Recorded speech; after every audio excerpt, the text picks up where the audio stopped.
The first time Eleanor realized her marriage had been a transaction, she was standing beneath a portrait of her husband's ancestors, listening to him say 5 words that erased her future. "The child changes nothing, gentlemen."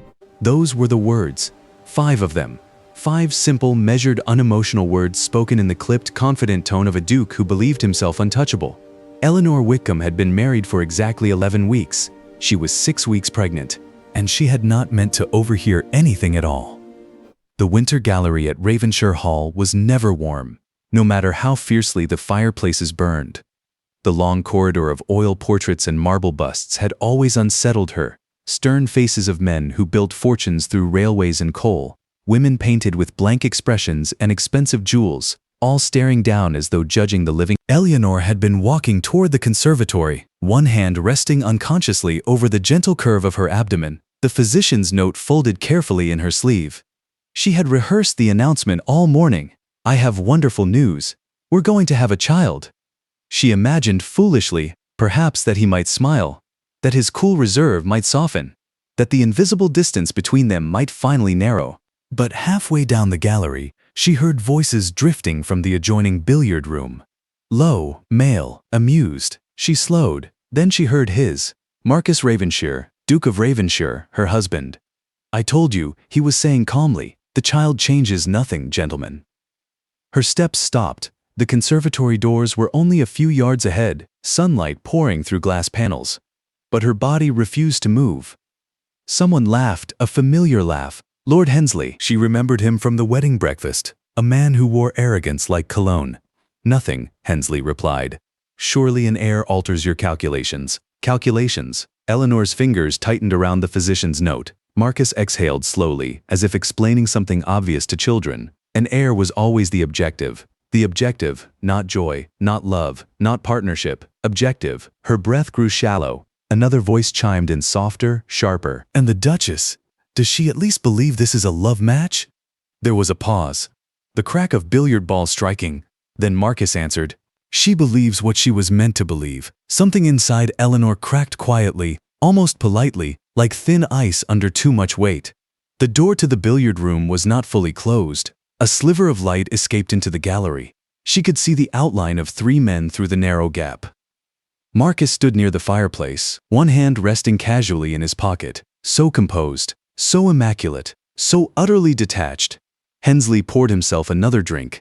"You moved quickly after the engagement announcement, almost strategic." "It was strategic," Marcus replied. He did not lower his voice. He did not hesitate. "Her father's shipping empire was failing. The marriage consolidated debt under my holdings. Ravenshire absorbed the fleet, the docks, and the northern trade routes. In return, she gained a title, as if that were payment enough. And now," Hensley pressed. "Now," Marcus said evenly, "the estate is stabilized and an heir is on the way. The board is complete." The board. Eleanor pressed her palm against the cold wall to steady herself. She understood chess. Her father had taught her as a child. She had always loved the game, but she had never imagined being a piece upon the board. "And the Duchess?" The third man asked again. "Is she tolerable at least?" Marcus shrugged faintly. "She is suitable. Suitable. Not cherished. Not desired. Suitable. She keeps to her wing. Reads. Oversees charities. She is precisely what Ravenshire requires, and if the child is not a son..." Silence. A long one. Eleanor's heart pounded so loudly she was certain they would hear it. Marcus answered calmly. "Then we try again." The word struck harder than anything else. Not "we will hope," not "we will celebrate regardless." Try again, as if she were a breeding mare. As if her body were a contract clause. The physician's note slipped from her fingers and fell silently onto the Persian runner beneath her feet. She stared down at it. 6 weeks confirmed. Healthy progression. Due in early autumn. She had been trembling moments ago, but something strange began happening inside her. The trembling stopped. Her breathing steadied. The pain did not vanish. It crystallized. Sharp. Clear. Cold. Her father had once told her, "When a man shows you the terms of the contract, believe him." She had thought he meant business. Now she understood he had meant everything. Inside the billiard room, Marcus laughed softly at something one of the men said. It was not cruel. It was not loud. It was worse. It was indifferent. And in that indifference, Eleanor Whitcomb Ravenshire felt something inside her shift from wounded bride to calculating woman, if her marriage was a transaction. Then she would read the fine print. She bent down, picked up the physician's letter, and smoothed it carefully. Then she turned, not toward the conservatory, not toward the billiard room, but toward the west staircase, toward the estate offices, because if she had been acquired, she intended to discover precisely at what price. Behind her, Marcus continued speaking. Affection is inefficient, he was saying. It clouds decision-making. The men murmured in agreement. None of them noticed that the Duchess had just begun making decisions of her own. Eleanor had never been inside the estate office alone. In 11 weeks of marriage, she had been shown the grand ballroom, the north gardens, the chapel crypt, even the wine cellars, but never the ledgers. Estate matters are tedious, Marcus had told her once, brushing a kiss against her gloved hand. You need not trouble yourself with such dryness. At the time, she had smiled. Now, as she turned the brass handle of the Ravenshire accounting chamber, she understood the truth. He had not meant to protect her from boredom. He had meant to protect himself from scrutiny. The office was colder than the winter gallery. Tall shelves lined the walls, heavy with leather-bound volumes stamped in gold. Trade accounts, railway shares, dock holdings, shipping fleet acquisitions, her father's world, her dowry, her inheritance. Neatly absorbed, Eleanor closed the door softly behind her. For a moment she simply stood there, listening to the faint hum of wind against the windows. Somewhere in the manor, laughter echoed faintly. The men still enjoying their brandy. She walked to the central desk. The top drawer was locked. Of course it was. But the lower drawers opened easily. Inside she found contracts, correspondence, sealed envelopes addressed to investors, and then, tucked beneath a stack of railway reports, a thick parchment bundle tied with dark ribbon. Her name was written across the top, marriage settlement between Marcus Alexander Ravenshire and Lady Eleanor Whitcomb. Her pulse slowed, not raced, slowed. She untied the ribbon. Legal language filled the first pages. Property transfers, fleet consolidation, debt absorption under Ravenshire Holdings. Her father's signature, bold, determined, perhaps desperate. She forced herself to keep reading. Clause 7, Clause 9, Clause 12, and then Clause 14. Her fingers froze. She read it once, twice, 3 times. In the event that Lady Eleanor Whitcomb Ravenshire fails to produce a legitimate male heir within 5 calendar years of the marriage date, the Duke of Ravenshire retains full control of all transferred assets and may, at his discretion, legally dissolve the marital contract under grounds of strategic incompatibility. Strategic incompatibility, not cruelty. Not abandonment, strategic. Her stomach tightened. 5 years. 5 years to produce a son, or she could be set aside, divorced, removed. Her father's empire permanently absorbed, her position erased, her future rewritten. And nowhere in the contract did it protect her personal claim to the shipping fleet. The docks, the northern routes, they were no longer Whitcomb assets. They were Ravenshire property. Entirely, irrevocably. Unless, her eyes moved to the final page. There in smaller script, almost as an afterthought. Addendum, assets independently inherited through maternal lineage remain exempt from Ravenshire consolidation unless explicitly transferred by separate deed. Eleanor blinked.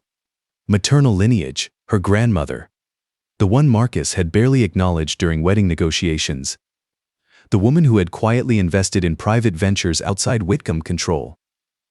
Eleanor's grandmother had never trusted consolidation under marriage. She had insisted on private holdings. At the time, Eleanor had thought it excessive. Now it felt prophetic. Her hands no longer trembled. She moved toward the secondary filing cabinets along the far wall. Unlike the main ledgers, these were labeled differently.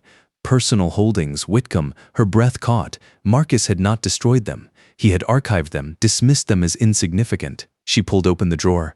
Inside were copies of trust papers. A modest vineyard in southern France. Minority shares in an emerging steamship innovation company. And a controlling percentage in Whitcomb Dry Dock. No, 3.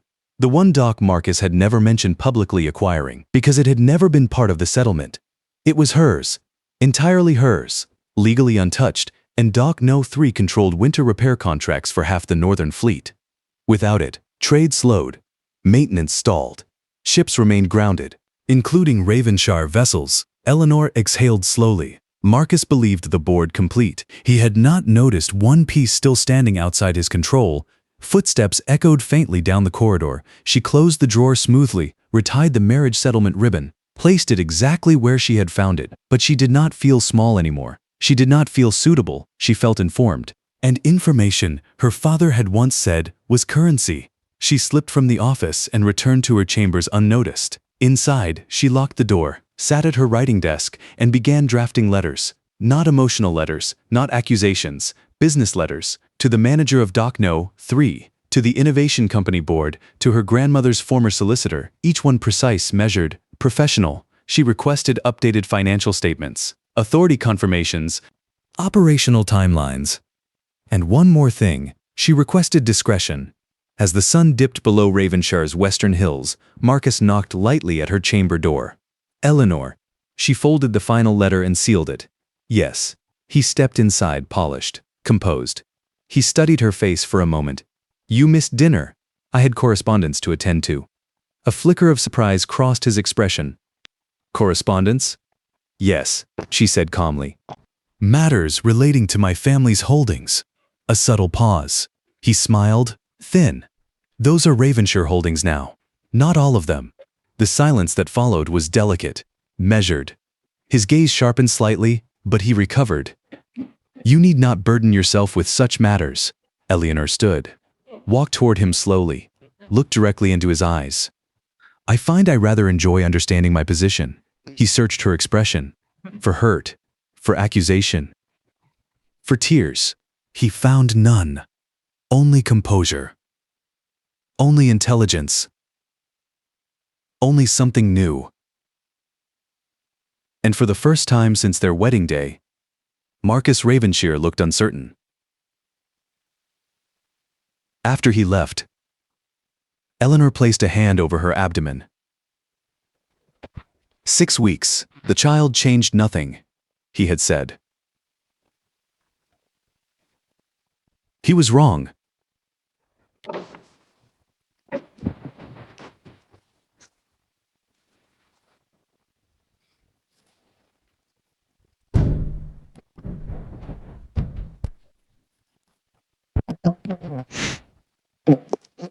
The child changed everything. Because for the first time, Eleanor was not negotiating for herself alone.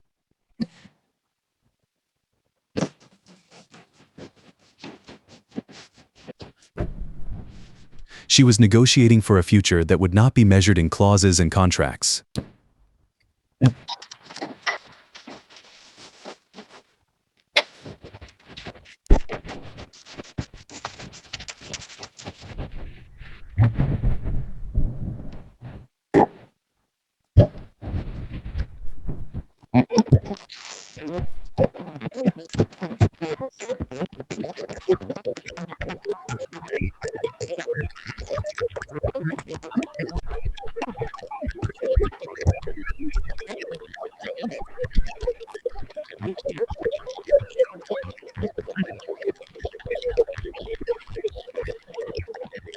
Marcus believed she was a transaction, but transactions required signatures, and she still had one. If Marcus expected confrontation, he did not receive it. If he expected tears, accusations, hysterics, he received none. Instead, Eleanor did something far more unsettling. She became quiet. Not the timid quiet he believed her to be, but the deliberate quiet of a woman observing a battlefield before choosing where to strike. For 3 days, Ravenshire Hall remained outwardly unchanged. Breakfast was served at 8. Marcus reviewed ledgers in the morning. Guests arrived for hunting. The Duchess attended her charitable committee in the west drawing room. Nothing disrupted the rhythm of the estate, and yet, everything had shifted. Eleanor no longer sought him at dinner. She no longer asked about his meetings. She no longer tried to anticipate his preferences. She listened, she watched, she measured, and Marcus noticed. On the 4th evening, he set down his wineglass and studied her across the candlelit table. You seem distant, he said evenly. Do I? Yes. Eleanor folded her napkin carefully. I've simply been thinking about stability. His gaze sharpened slightly. In what sense? In every sense, she offered no more. Silence stretched between them. It was not hostile, it was precise. And Marcus, who prided himself on reading negotiations across conference tables and investment boards, found himself unable to read his own wife. The letters she had sent began returning with replies, discreetly, through a courier who answered only to her grandmother's solicitor. Doc No. 3 remained profitable. Winter contracts had doubled. The innovation company's steamship patent had just secured military interest. Projected valuation, significant.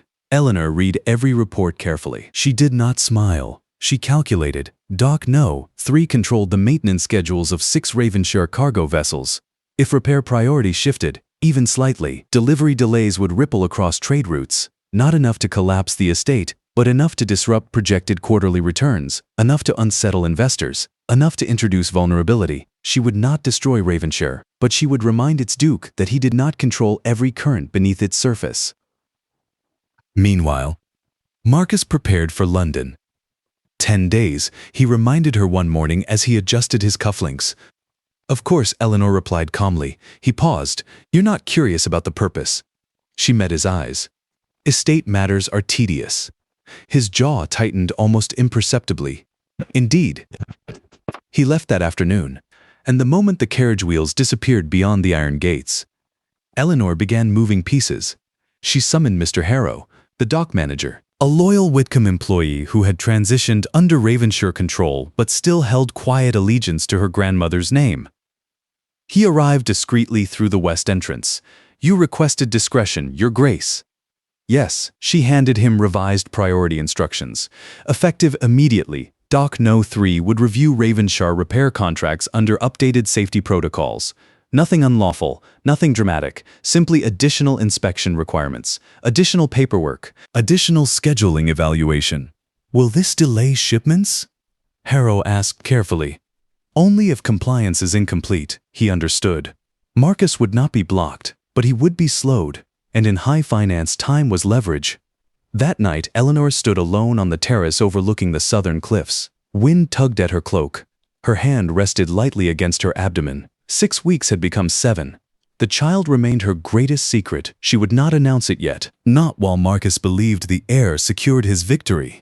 Let him return from London confident. Let him assume control remains absolute. Because power, she was learning, did not roar. It accumulated. London lasted 12 days instead of 10. When Marcus returned, the shift was immediate. He entered the breakfast room with an expression of restrained irritation. Doc 3 is reviewing maintenance compliance on the Westbridge vessels, he said casually. Eleanor buttered her toast. That sounds prudent. It is unnecessary. Safety rarely is. His eyes narrowed. It is causing delays. How unfortunate. Another pause. His voice lowered. You've been corresponding with Harrow. Yes, you had no authority to alter dock operations. She sipped her tea. My grandmother's holdings remain under my signature. Silence. This time not delicate, not measured, heavy. Marcus studied her as if seeing a stranger seated across from him. You are testing me. No. She set down her cup carefully. I am protecting what remains mine. And what precisely do you believe remains yours? He asked coolly. Eleanor held his gaze steadily. My name, my inheritance, my future. The word future lingered between them. He leaned back slowly. You are overestimating your influence. Am I? He did not answer immediately, because he had already noticed the numbers. Already seen projected margins tighten. Already received 2 cautious inquiries from investors asking about dock scheduling irregularities. Not accusations. Just questions. And Marcus Ravenshire understood something profoundly dangerous in business. Confidence erodes faster than capital. That evening, he stood outside her chamber door longer than usual before knocking. Eleanor? Yes. He entered without waiting. You are playing a careful game. She looked up from her writing desk. No. She rose slowly. I am correcting an imbalance. His expression hardened. You forget your position. Her voice remained calm. I remember it precisely. He stepped closer. The air between them tightened. Do not mistake my restraint for weakness, and do not mistake my silence for ignorance. The words landed softly, but they struck. For a moment something almost like admiration flickered in his eyes, followed quickly by calculation. He changed tactics. If this is about London, it is not. Then what is it about? Eleanor hesitated. Only for a heartbeat. Then she delivered the quietest weapon she possessed. "I heard you." His stillness was absolute. "Heard what?" "The Winter Gallery?" No accusation. No tremor. Just fact. His face did not change immediately, but something cooled behind his eyes. "You were eavesdropping. I was walking, and you misinterpreted." "I did not." The silence that followed felt different from the others. Not strategic, not exploratory, foundational. Because now the truth lay openly between them, and neither could pretend otherwise. Marcus spoke first. "You were always meant to benefit from this arrangement." "And were you?" she asked softly. His jaw tightened. "You have security, status, and affection." He did not answer, because that had never been part of his calculations. Eleanor stepped back. "Dock 3 will continue operating under revised protocols. You would risk destabilizing Ravenshire. I would risk reminding you that I am not furniture." The words were calm, measured, deadly for the first time. Marcus Ravenshire did not look confident. He looked confronted. That night, alone in his study, he reviewed the original settlement. He read the maternal exemption clause again. He realized his oversight, and for the first time since their wedding, he understood that Eleanor Whitcomb Ravenshire was not merely on the board, she had become a player. Meanwhile, in her chamber, Eleanor placed her hand over her abdomen. 8 weeks now, she whispered softly into the darkness. "You will not be born into a transaction." Outside, the wind rose against Ravenshire Hall. Inside, a quiet war had officially begun. Power rarely collapses in a single dramatic moment. It frays, thread by thread, conversation by conversation, whisper by whisper. Marcus Ravenshire first felt it at Whitehall. Not accusation, not scandal, just hesitation. A pause half a second too long before a handshake. A question delivered too casually. "Minor delays on the Westbridge route, I hear." "Routine inspections?" Marcus replied smoothly. "Of course." Of course. But the investor's smile did not fully reach his eyes. By the end of the week, 3 similar conversations had occurred. Nothing public.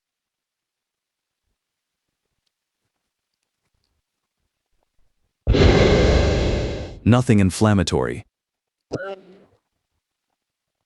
Just quiet awareness. And in London finance, awareness spreads faster than fire. Back at Ravenshire Hall, Eleanor received her own correspondence. Dock 3's compliance review had revealed necessary infrastructure upgrades. Perfectly legal, perfectly documented. Temporarily expensive, Ravenshire vessels now required extended dock time. Projected quarterly returns adjusted downward by 3%. 3% was not catastrophic. But it was noticeable, and Marcus noticed everything. The invitation to the Winter Assembly arrived 2 days later. Hosted by the Harrington Consortium. Half of London's investment elite would attend. Attendance mandatory. Appearance critical. Marcus entered Eleanor's chamber that evening holding the heavy cream envelope. "We are expected in London next Thursday." Eleanor closed her book. How delightful. He studied her carefully. "This is not a dinner of charity committees. I understand. It will require unity." The word lingered. Unity. She rose slowly. "You shall have it." The ballroom at Harrington House glittered with crystal chandeliers and restrained wealth. Investors, bankers, railway magnates, men who valued stability above sentiment. Marcus moved through the crowd with controlled grace. Eleanor remained at his side. Poised, composed. Unreadable. And yet, eyes lingered on her longer than usual. Because whispers had begun, not about scandal, not about infidelity, but about Dock 3, about Whitcomb Maternal Holdings, about revised compliance structures. Someone had done their research. Someone had realized Ravenshire did not fully control every asset once assumed absorbed. Marcus felt the shift when Lord Denham approached. "I wasn't aware Dock 3 remained under Duchess authority," Denham said conversationally. Marcus's smile did not falter. "A minor technicality."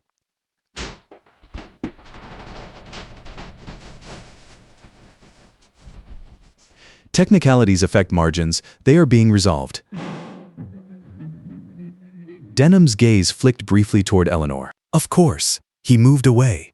Marcus felt it then. Not panic, but irritation. The kind that creeps under polished surfaces. Eleanor excused herself briefly and crossed the ballroom. She approached Mrs. Aldridge, wife of a shipping director whose company relied on winter maintenance routes. Your Grace, Mrs. Aldridge greeted warmly. We've heard Dock 3 has implemented remarkable safety upgrades. Safety protects investments, Eleanor replied gently. My husband mentioned Ravenshire vessels now undergo enhanced inspections. Yes, Eleanor said calmly. We've prioritized long-term stability over short-term convenience. The phrasing was intentional. Within minutes, 2 more wives joined the conversation. Then another. Then one of the Harrington board members himself. Not hostile. Curious. Eleanor answered every question precisely. Without revealing conflict. Without revealing motive. But reinforcing one subtle truth. Dock 3 operated under her authority. Independently. And responsibly. Across the ballroom, Marcus watched. He recognized strategy when he saw it. She was not embarrassing him. She was not accusing him. She was positioning herself. As competent, as informed.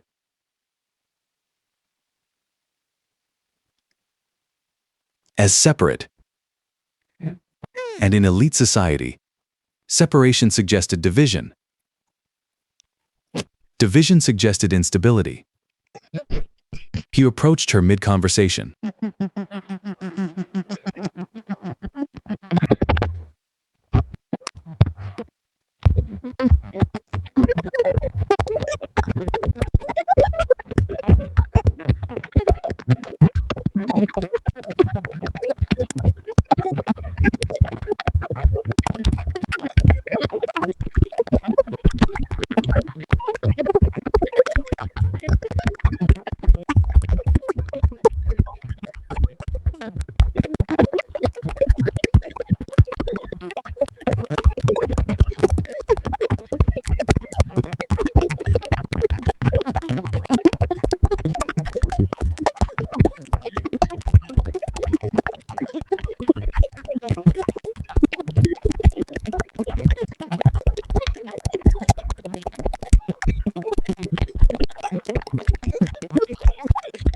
Laudable diligence, my dear, he said smoothly, placing a hand lightly at her waist. Eleanor met his gaze. We both value stability, do we not? The words were soft, but he heard the message beneath them. Investors nearby heard only harmony. Marcus leaned closer, voice lowered. You are inviting speculation. I am reinforcing confidence in yourself. In Dock 3, the distinction mattered. He removed his hand. The room felt warmer. Or perhaps that was tension.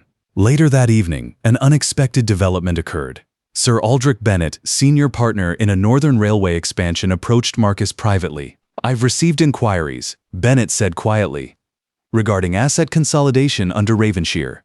Marcus kept his expression neutral. From whom? Board members concerned about layered authority structures. Dock 3 is a minor holding. Not according to winter logistics reports. Silence. Bennett's tone softened slightly. Resolve it cleanly, Ravenshire. Markets dislike ambiguity. Ambiguity? The most dangerous word in finance.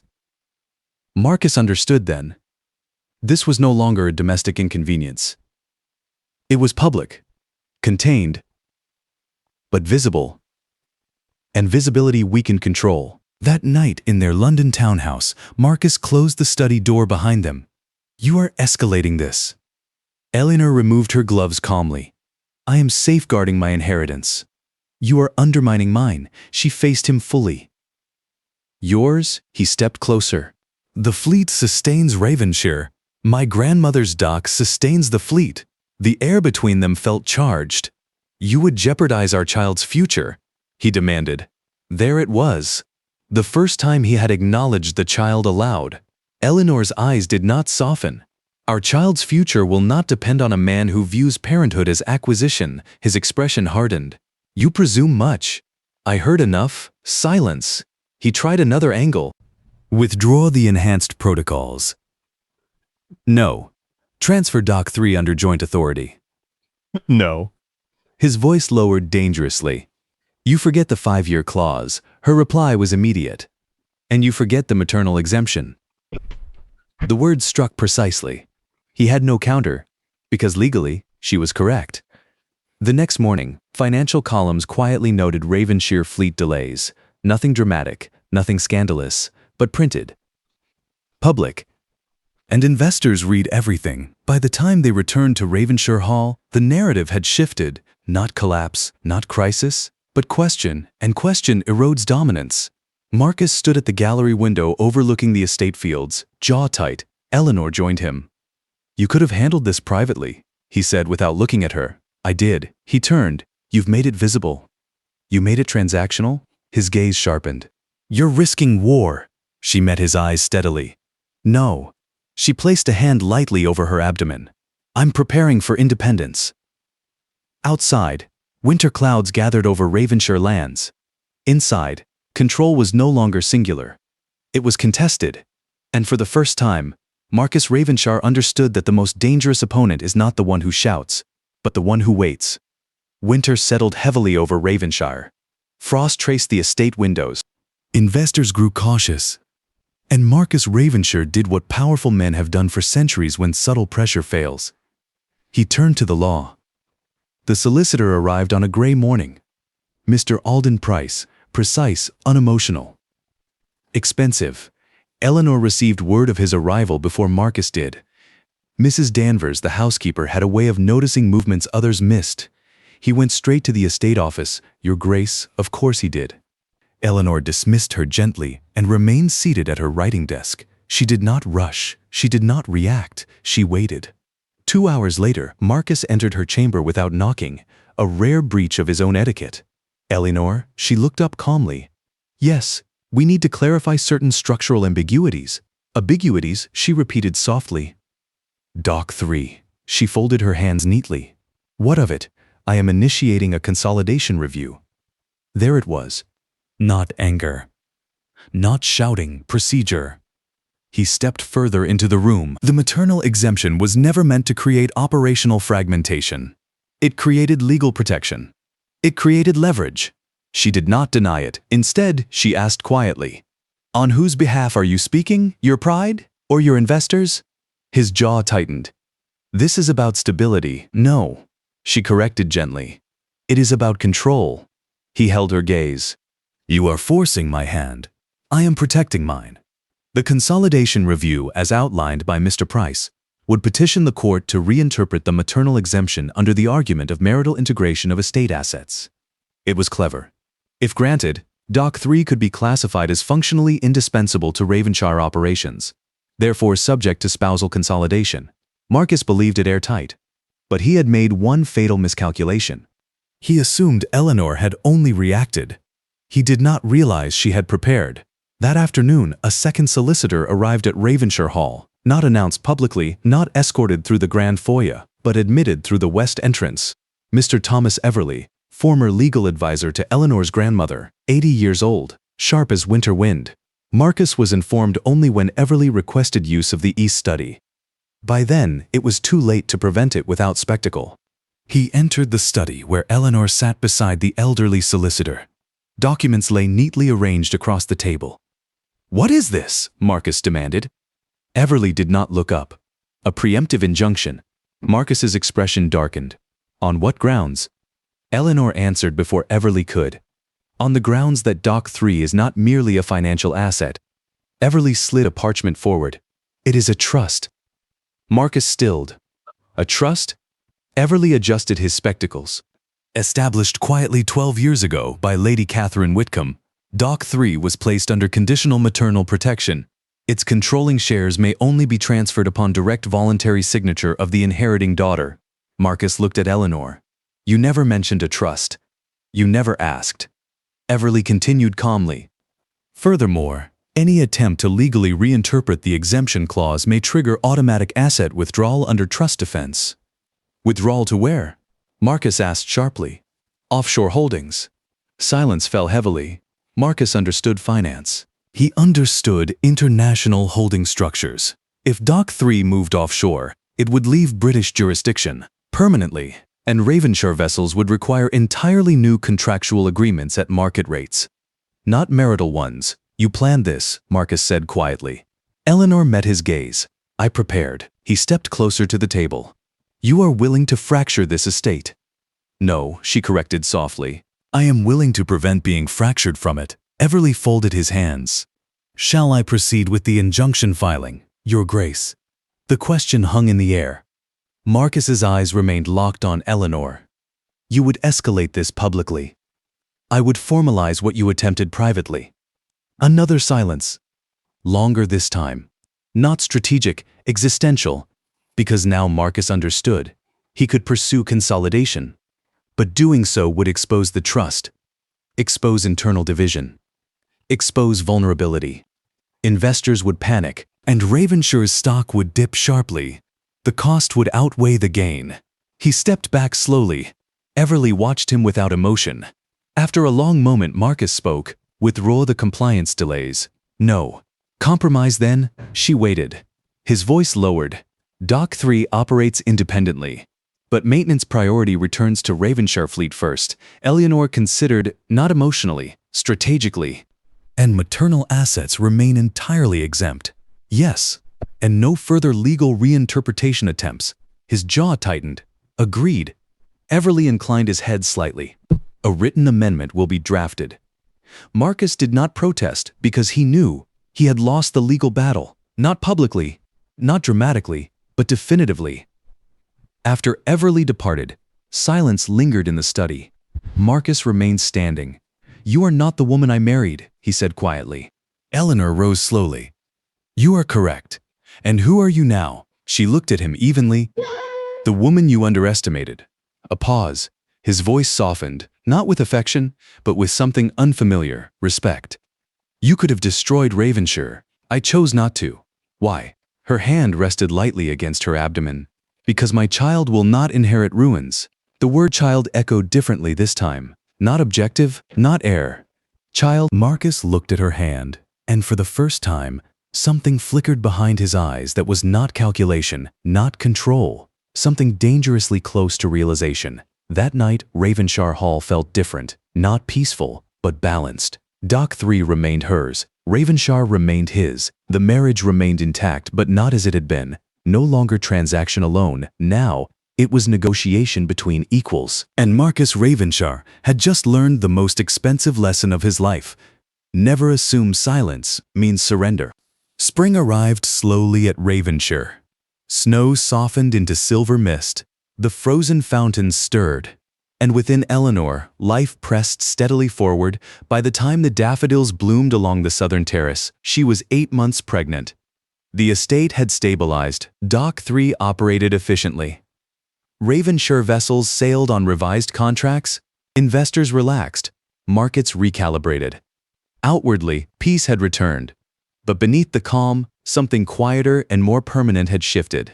Marcus no longer dismissed her presence. He no longer referred to Dock 3 as minor. He no longer spoke of consolidation. Instead, he watched, measured, considered. For the first time in his life, he had encountered a woman he could not calculate. The labor began at dawn. Rain tapped softly against the bedroom windows.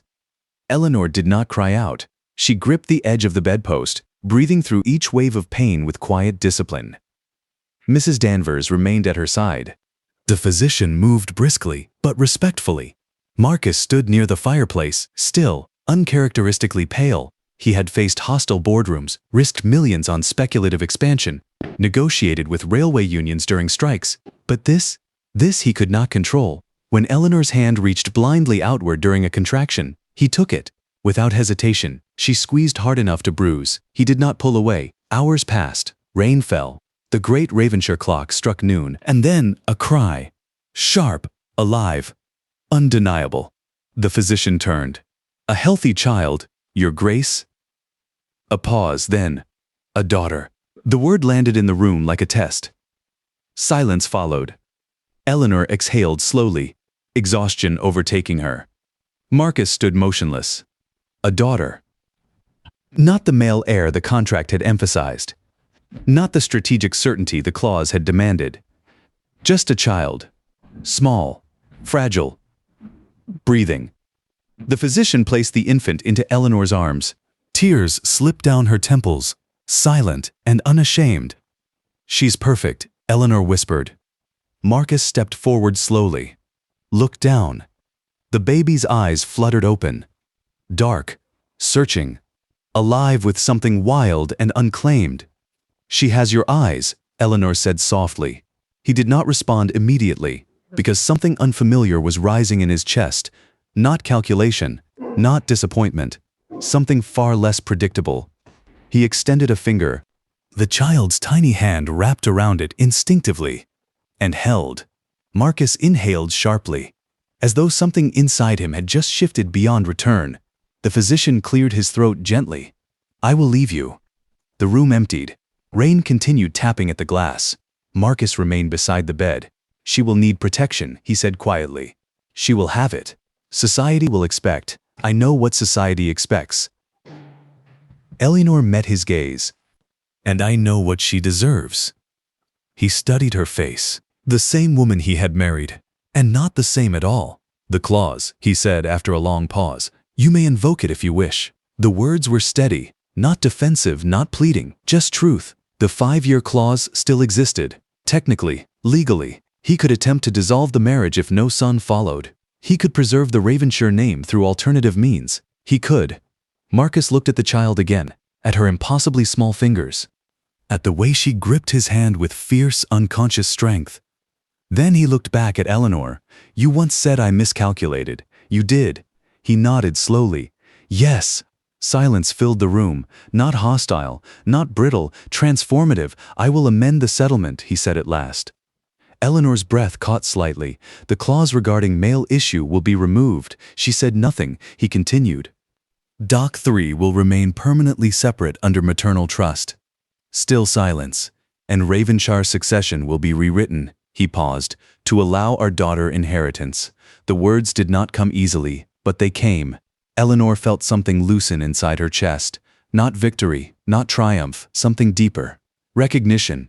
"You would change a century of precedent," she said softly. "Yes, why?" Marcus looked down at his daughter again. "She changes everything." The irony did not go unnoticed. She did not smile, but her eyes softened. Weeks later, the amendment was signed, quietly, without spectacle. Investors were informed that Ravenshire had modernized succession protocols. Some grumbled, most adapted. Markets value stability. And Marcus presented the change not as sentiment, but as strategic evolution. No one questioned it publicly, because no one wished to appear antiquated. On a clear morning in early summer, Eleanor stood on the southern terrace holding her daughter. The sea wind carried salt and warmth. Marcus approached beside her. The estate stretched below. Fields, dock routes, ships in the far distance. He looked at her profile. "You could have left." "Yes." "You nearly did." "Yes." "Why didn't you?" Eleanor watched the horizon, because walking away is power. She shifted the child slightly. "But staying with boundaries is greater power." He absorbed that. Slowly. "You have changed Ravenshire." "No," she corrected gently. "I revealed it." He almost smiled. "Will you ever trust me?" The question surprised them both. Eleanor considered it honestly. "Trust," she said quietly, "is not a clause. It is built." He nodded. "Then we begin." Not romance, not sudden transformation, but effort. Intentional, measured, real. That evening, Marcus stood alone in the estate office. He opened the original marriage settlement. Read the 5-year clause once more. Then fed the page into the fireplace, watched it curl, blacken, disappear, not because he had lost, but because he had learned. Power secured through dominance fractures. Power shared sustains. Upstairs, Eleanor rocked her daughter to sleep. "You will never be a transaction," she whispered.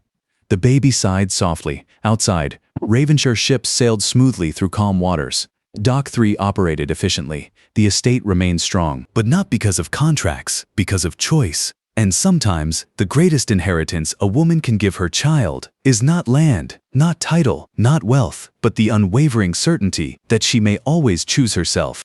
Hi guys, welcome to my channel Zaggy Stories and Tales.